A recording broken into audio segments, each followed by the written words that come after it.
and welcome to my channel. I'm planning to discuss a lot of different topics in the following months, but I will start with my OCD diagnosis. And funny story, I already had a channel before. I even uploaded 2 videos on it. I got some feedback, got some comments, but because of my OCD, I started getting too worried about the whole project and I couldn't sleep, so I decided not to go through it. And then a year later, I decided to come back to recording videos and tried to get access to my channel, but I couldn't because I forgot my password. And of course, I didn't link it to my phone number or existing emails. So now there is a channel floating around with 2 videos of me, and I just have to live with it. But I hope this one works better. So thank you for joining me. First, I would like to address stereotypes about OCD, of being a very clean person, washing your hands constantly, things that we see in movies. And it definitely doesn't apply to every OCD sufferer. To be honest with you, I am an organized person, but my room is not the cleanest. And I generally don't have any issues with germs. Okay, so let's start with the OCD diagnosis story. When I was a kid, I did show some tendencies of getting stuck on things and worrying about things over and over, but nothing showed. My OCD started acting up when I first moved to Canada at 18 by myself to pursue university, and it was the first time that I lived alone in another country. It started very innocent. I would need to touch something certain times for good luck, or look in the mirror a specific amount of times, or wear lucky clothing to the exam to pass. Also skipping a night of sleep here and there, just to go over study materials, but nothing out of the ordinary.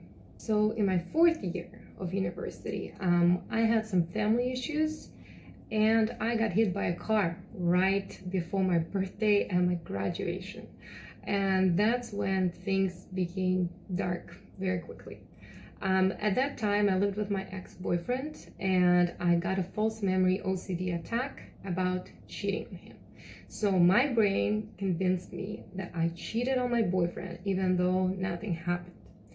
And for the next 6 months, my day would start with checking all the communications, so social media, emails, texts, just to make sure that I didn't cheat on my boyfriend. I would also ask my friends and family if they remember where I went, what I did, just again to make sure that I didn't cheat on my boyfriend, which didn't happen. I felt very guilty, and I would even tell him, I would say, hey, I think I cheated on you, but I don't remember with whom or where or how, to which he would laugh, because first, we lived together and spent 24/7 together apart from work, so he could see what I was up to. And the second is that it's not how you confess cheating in general. You don't go to someone and tell them, hey, this is what happened, but no idea when, where, why, and what, and if it even happened. But for me, it was very difficult.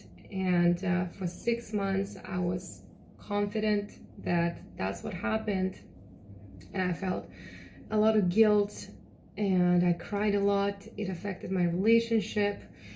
It put me in a lot of stress.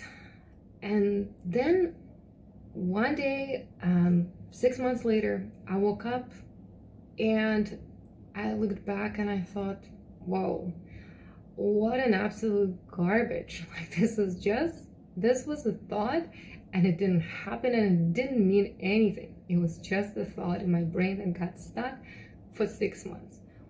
To this day, I'm just really surprised how OCD works.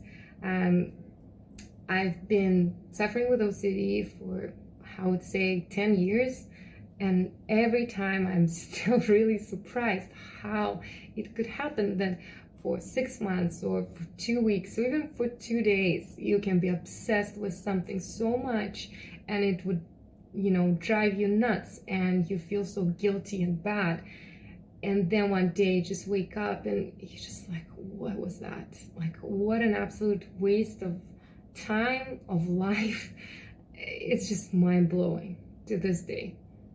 Weirdly enough, I still wasn't referred to psychiatrists back then, which is surprising to me because if anyone told me that they had this experience, I would have told them to check that out.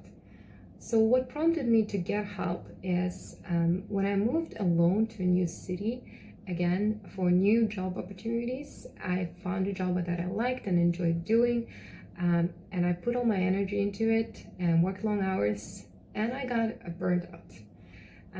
So what happened is that my brain started working 24/7. It was active 24/7 to the point where I couldn't sleep. And there was a time where I didn't sleep for 2 days. And even though my body felt very tired, my brain just wouldn't shut up. And I couldn't get any rest. And it seemed to me that something is very wrong because sleep in general is such a normal thing to do for people, and I just couldn't do it. So at first I thought that there's something with my health, so I started going to doctors, getting blood tests, getting exams done, and everything showed okay. And in the end I just got referred to a psychiatrist, and I finally got my diagnosis. Happy end. Not really, but it definitely was a first step in my recovery, and it helps to know what you're dealing with. And now to share my experience, I would like to record more videos about OCD and mental health in general, talk about how to get a diagnosis, what helped me, how to support your family and friends with OCD. And I have to do it all before I forget the password for this channel. So if you're interested in learning more, please subscribe, and I'll see you next time. Until then, take care and have a great day.